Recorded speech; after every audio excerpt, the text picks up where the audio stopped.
Hello everyone! Perhaps you guys know a little about the close relationship between North Korea and China, but not everyone understands it. Let's find out together today. North Korea and China share a border in the north with a length of more than 1,400 kilometers. They have a very close relationship and have been close allies for many years. What are the causes? Do they have any common interests? In 1949, North Korea and China officially established diplomatic relations. Chairman Mao Zedong once affirmed that China and Korea are like lips near teeth. That saying was proven a year later during the Korean War 1950 to 1953. Without China's involvement a few weeks ago, South Korea overwhelmed North Korea with the backing of the United States, which quickly pushed back North Korea and advanced to the Chinese border. Soon after, China sent 300,000 volunteers across the border and helped North Korea counterattack and drive the United States and South Korean forces out of its territory. After the next 2 years, the battle was tense, inconclusive, and fell into a stalemate. The war eventually ended with an armistice in 1953. So, why is China helping the North Koreans so enthusiastically? Not because of saying a Mao Zedong, of course. There are three main reasons for this problem. First, if South Korea defeats North Korea, the United States military will have a reason to set up military camps near the Chinese border, thereby threatening national security, as well as China will cost a lot of money and soldiers to guard along the border, more than 1,400 kilometers. Not to mention, if there is a war, China will be a passive position because the United States is close to the border. In the 1590s, China's military was very scarce because they were facing resistance from the Kuomintang, so they could not spread their forces. In addition, if the United States military is near China, the Communist Party will have difficulty with the anti-communist movement in the country.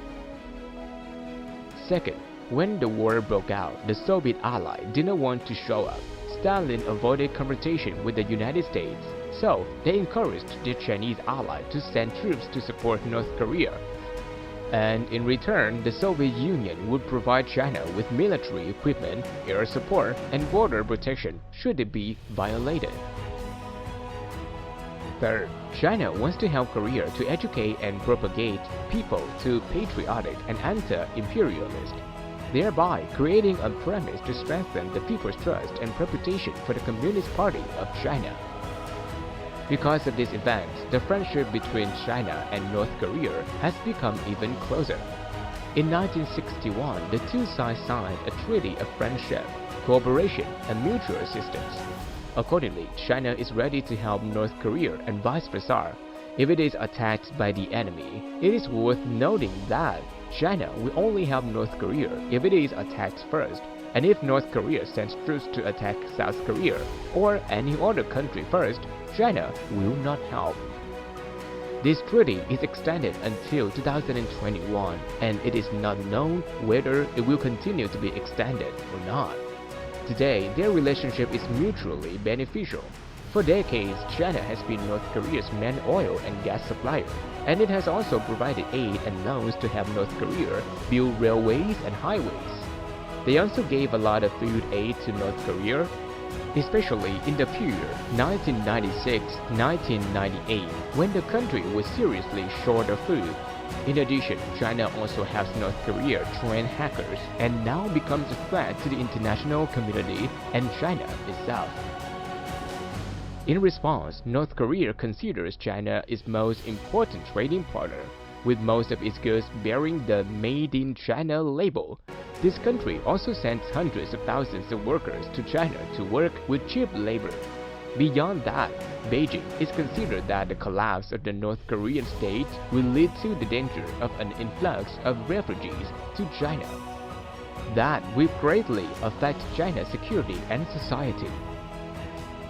China also always considers North Korea as a buffer zone, separating it from the South Korea, an ally of the United States. If the North Korean government is gone, China's neighbors will change to the United States, their enemy. So these two countries really need each other. However, there are also problems between them as North Korea continues to test nuclear weapons despite the US and UN sanctions.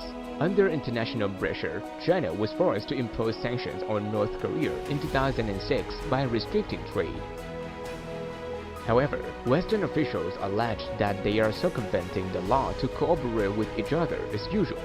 The evidence is that from 2006 to 2015, bilateral trade between them increased tenfold. In recent times, the relationship between them is even better than before. Specifically, in March 2018, the two leaders held a secret meeting in Beijing, and from then until June 2019, they met 4 more times. During a visit to North Korea after 14 years, leader Xi Jinping affirmed that China will always support North Korea no matter how the international situation will change. Just one sentence is enough to understand the relationship between them is very good. And the video ends here. Thanks guys for watching. Remember to like, share and subscribe to our channel, and see you next time.